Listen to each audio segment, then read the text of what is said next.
everybody? Hey, welcome into another edition of Make Every Second Count Live with me, your host and the international award-winning Make Every Second Count speaker. Now, guys, I am so excited. I can't even begin to explain how excited I am because I know that this show helps people, and I want it to help you too. But I also wanted to help the masses. So we ask you if you would please share this video out. Invite all kinds of people to watch it. Don't forget to give us all kinds of comments and thumbs up, hearts, and definitely don't forget to subscribe because you don't want to miss any of these shows. I promise you that. But with no further ado, I would like to bring to the stage tonight's guest, Tanya. Hey, Tanya, how Hi, are you doing? I'm doing wonderful. Thank you for having me. I'm so excited about being here. Yes, Yes, let's have a little dance. yes. Yeah. All right, so I don't know why I did that, but hey, I'm just having fun. So, we're going to be talking a little bit tonight about learn why you are never a victim. But I first of all would like you to go through a short introduction about yourself. I am going to be inviting a few people on my phone. So I'm listening, I'm just looking down. Okay, great. Well, my name is Tanya. I am from Detroit, Michigan, born and raised. I am currently a mental health therapist and life coach. I am a change doula life coach. And what a doula is a professional birth attendant. So I actually help my clients give birth to their change and their reinvention. And I started as my own client first. That is awesome. It's always great to be your own first client because you know your client's going to be dang good at that point. Yes, And yes. if they're not, you can't really fire them. Right, exactly, Yeah, exactly. you'd have to fire yourself, and I don't know how well that would work. Yes, yes. That might be rather interesting. Mm-hmm. So I happen to know because of experiences in my own life. You see, when I was 17, I was involved in a very serious car accident. I spent 2.5 months in a coma, Mm. 3.5 in the hospital, and I was told I wouldn't be walking again. But guess what? Here I am now, and I am here to show everybody that they can also get through what they're going through by growing through it. And I know that there are some things that have to be taught to us that we grow through. We don't just go through them. So, has there been anything in your life, Tanya, that you have had to grow through? Oh my God. So it started before birth. I mean, I don't know how much you want me to say, but um my mother gave birth to me at 16 years old. And so way back then at 16 years old, having a baby and you're not married, you're like shamed. It was shameful. And so I've had to grow through rejection. My mother actually went to terminate my birth. And Wow. yeah, and so when they told her what the procedure was, she was like, "No, I'm not doing this." But for me, that kind of like set in place in motion rejection, and so all my life I've had to deal with rejection, not Ooh. feeling capable and worthy, and then abandonment. My father wasn't there. So those two things right from the beginning, rejection and abandonment, are something that I've dealt with my entire life. Yeah. That makes a lot of sense. Hmm. And how exactly did you deal with the abandonment at such a young age?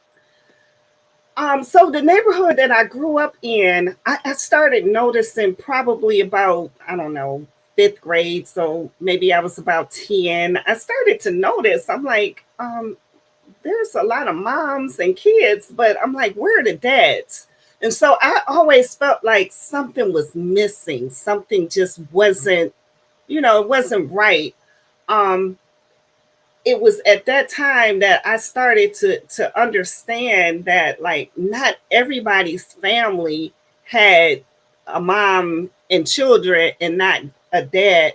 And so I think that that right there was the beginning of understanding that this is my life circumstance, but it's not how everybody lives and everybody develops. And so once again, that theme of abandonment started to kick in, and I felt like that there was something wrong with me. And does the abandonment issues still get to you now? Um, Thank God through a lot of therapy, um, I don't deal with it as frequently and as much. I mean, now I have the tools, I have the mental health tools to say, hey, Tanya, are you operating from this place of rejection, from this place of abandonment? Are you being triggered? Or is how you feeling, is that something that's actually taking place right now? I remember when I was about 17, it was so funny. I went to a sleepover, um, and my girlfriend's father lived there in the house with her. And I remember, I mean, mind you, I'm 17. I being amazed. I was like, "Your dad lives here?" She was like, "Yeah." And I said, "Every day?" She was like, "Yeah." Every day. I mean, but it was just so weird to me. I had never experienced being in a situation where both parents live in a household, and that was amazing to me. And I was like, okay, so that was my experience, but that doesn't mean that everybody lives like that. Yeah. So I just want to say hello to my dad and Camille Lambert, who's watching us. She's not usually on here, so it's a pleasure to have her on here tonight. But if you guys have any questions, don't feel bad about asking them in the comments. I'll definitely be checking my phone as the night goes on, and we want to have a conversation with you instead of making a presentation to you.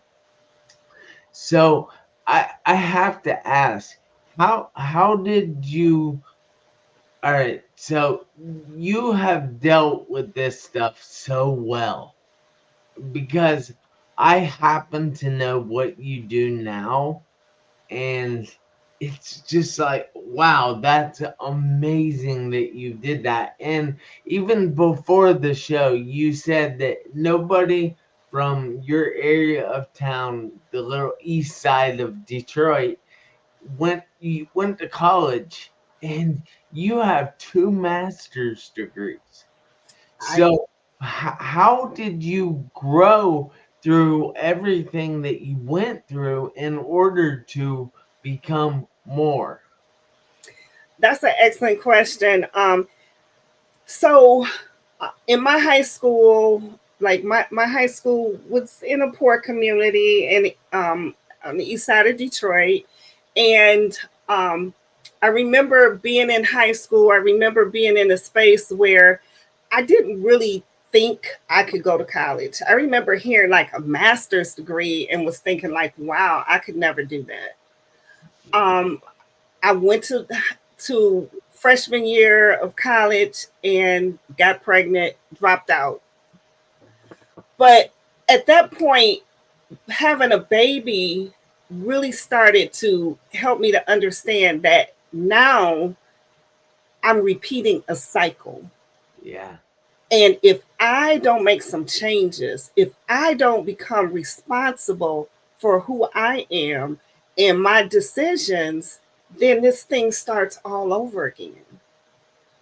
And so I went back to school. I remember I remember having my son, he was 6 years old, and he said, Mom, he said, instead of working two jobs, why don't you just get one good paying job?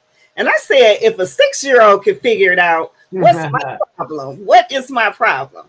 So, like, I got serious and I went back to school. It made me understand that this little boy is watching me, and I'm setting a tone, I'm setting an example. And so I need to change my life and do something different. Yeah. There's I don't know if it was just a viral post back in the day that there was a dad doing push-ups, Mm-hmm. and next to him there was a little baby attempting push-ups, and that just, it goes to show you that the kids are always watching. They're paying attention, they're picking up on things Yes, that you do and how you do and the way you are looking at the world, and that is going to affect them in so many ways. People, absolutely. people don't understand that. They're curious why cycles repeat, but that's the way certain people were taught. They were taught by watching their mom, watching their sister, watching their brother go through this stuff over and over and over again. Absolutely. And how can people learn if they don't have good examples? Exactly. So for me, one of the things that I learned was my experience. Number one, my experience, although it's unique to me, it's not unique to the human experience. A lot of people have bad things happen to them. And I could choose to either be a victim or a victor. And so I started educating myself, and I started understanding that education wasn't necessarily linear, just going to college. It's every single day learning something different, adding something different to your life and using it for the better. And I'm like, no, I really am responsible for the outcome. Yeah, I didn't get a good start. I didn't. That's a fact, but I don't have to continue along that life narrative. I can change it. And so that's part of how the change doula actually came about. It's like change starts with me. Yeah. I have to change who I am. Yeah. There's a famous quote by Jim Rohn that is, if I want things to change, then I have to change. If I want things to get better, I have to get better. If Absolutely. you want those things to change, then you have to change. And Absolutely. that was like the first, it was the first aha moment that I had in personal development. Just Absolutely. like, wow, I can't believe this. I've been hearing this for years and never truly understood exactly what it meant until I realized that, wow, so if I change, things around me change? Yes. That Yes. seems so weird to me. Yes. Yes. Yes.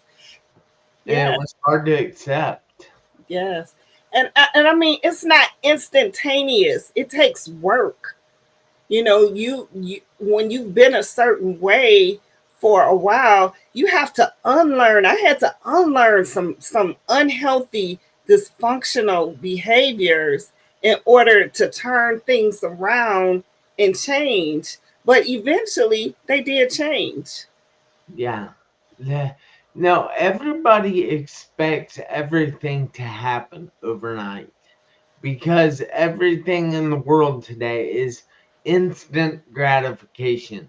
If you want a girlfriend, all you have to do is swipe left or swipe right. And it's like, come on, guys, we can't be doing this all the time. But nothing good is going to happen overnight.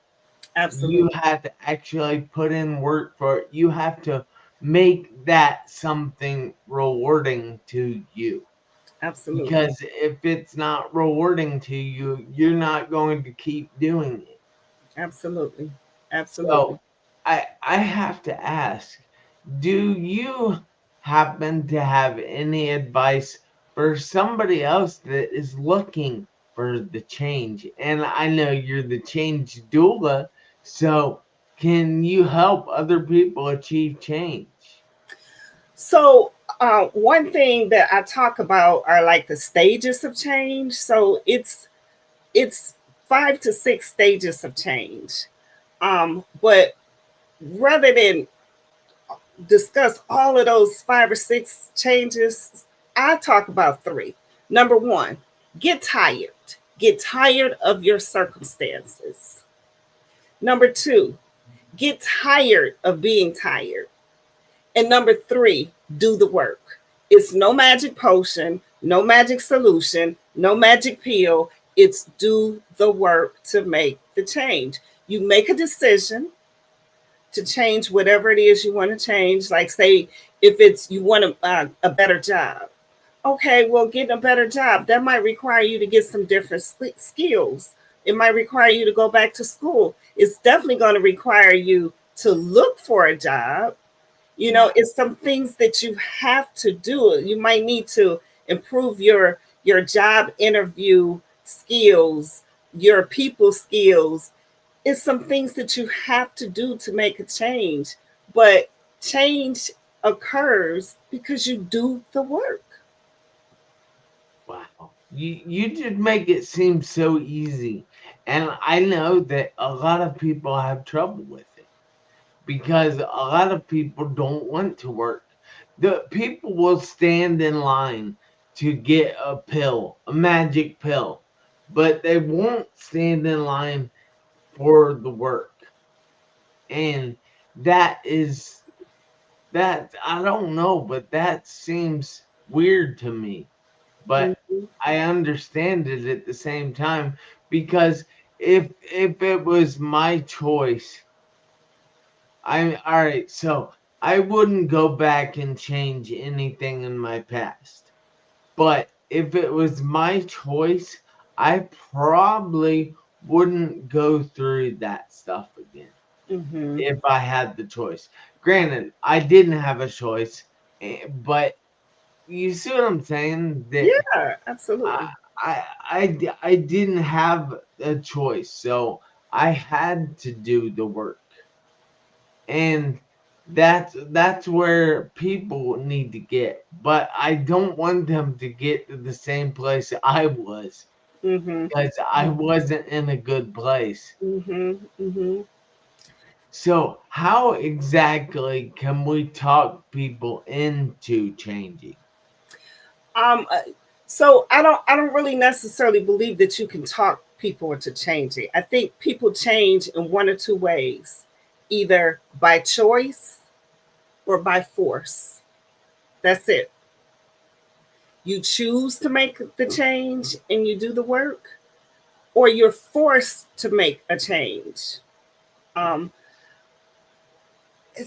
I mean, when you think about it, it's really mindset. It's really how you look at it and how you reframe your mind.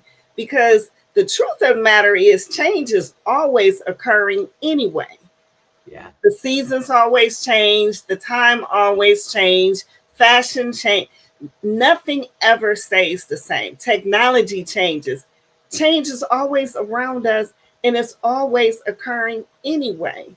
So it just makes sense, if it's things are going to change, why not be on the side of change where you have a choice than being forced to change?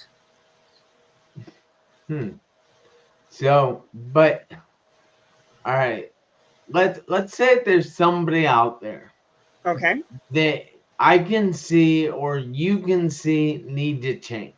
Mhm. That something needs to happen because they're running around in this cycle of crap. Mm-hmm. I know that's not a kosher word and I probably shouldn't be using it on here, but they're just stuck in that cycle, stuck in a cyclone. But and we both can see they need to change, but they can't.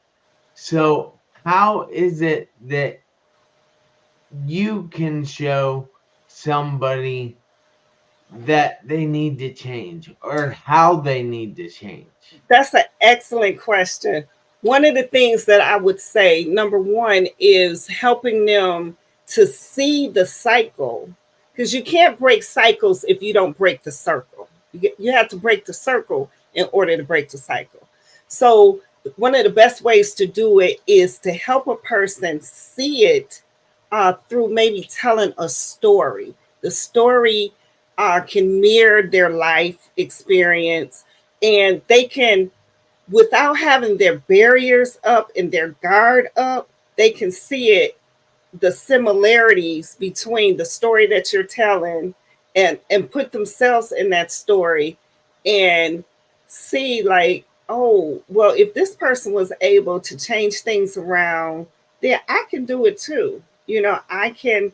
But you have to put people in a place where they're not being defensive and on guard and feeling like, like you're attacking them. Yeah. So you empower them through telling stories. So, all right. Well,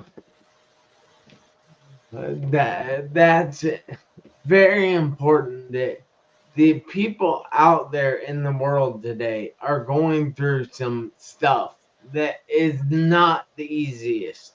And I understand that.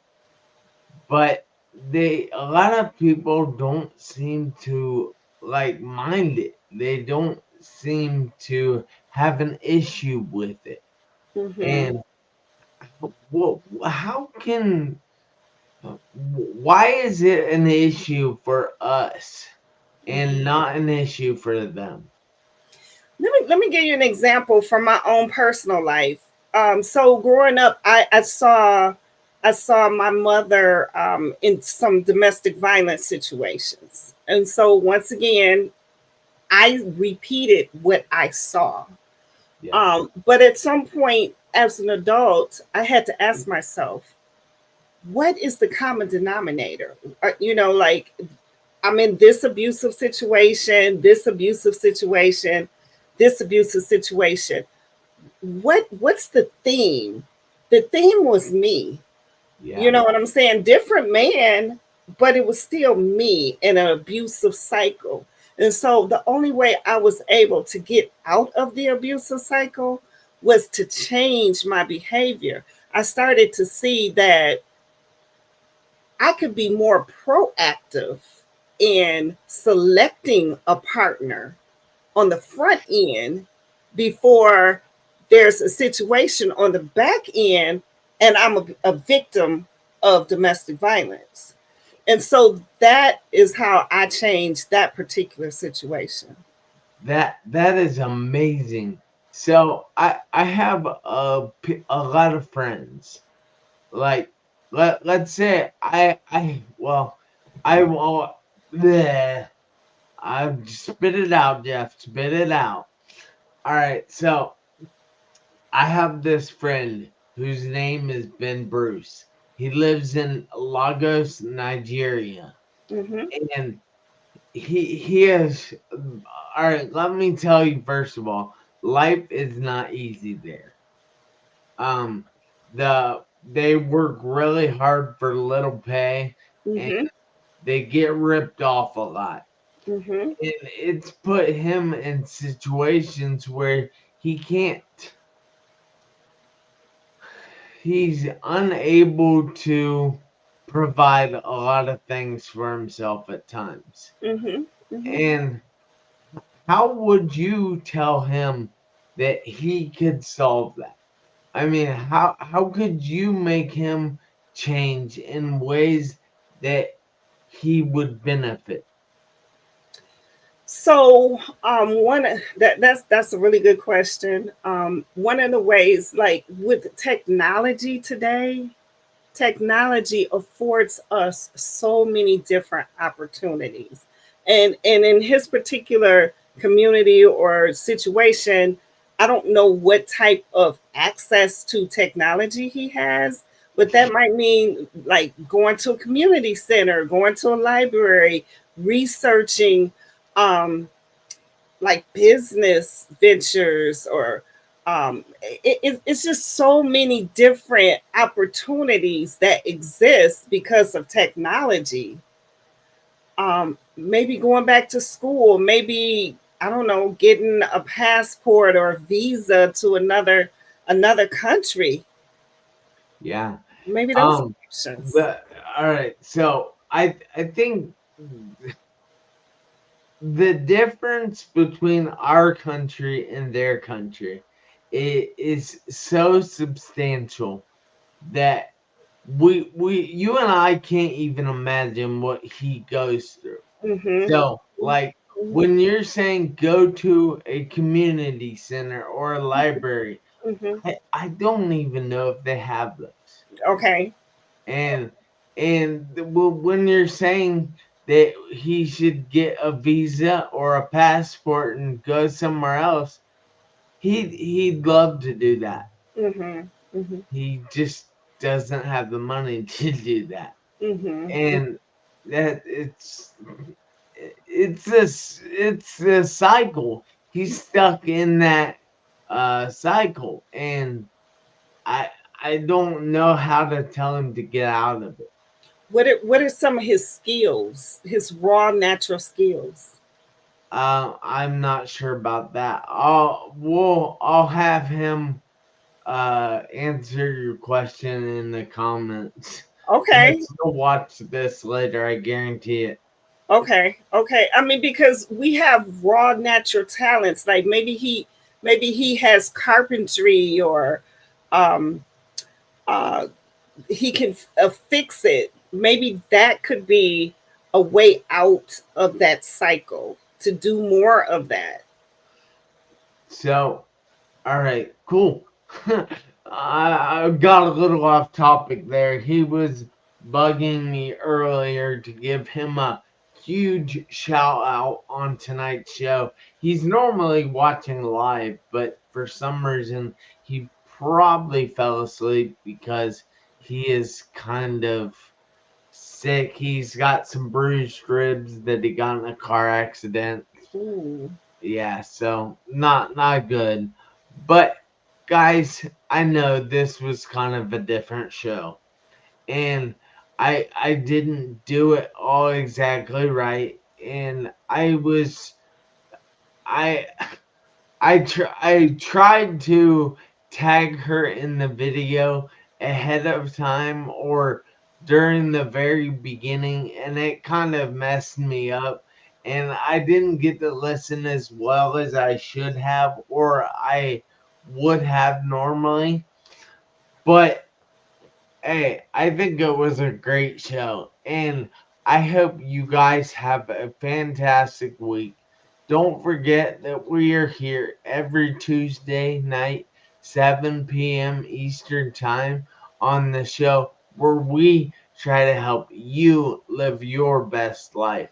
So, again, I'm Jeff Marconette Jr., and I am reminding you that you have to make every second count. yes, Why exactly? Because you never know when the seconds are going to run out on your one life.